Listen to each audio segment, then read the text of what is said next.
மூக்குத்திப்பூவே மோகனிலாவே தேனவாரி நீ தெளிக்க அதில் தாகம் தீர நாம் குளிக்க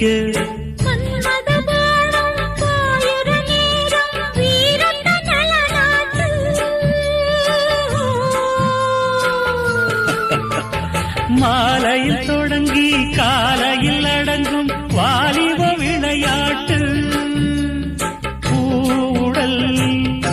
புரண்டு வரும் பார்க்கடல் தீண்டினாள் என தூண்டினாள் அவள் வலைகளை விரித்ததும் நான்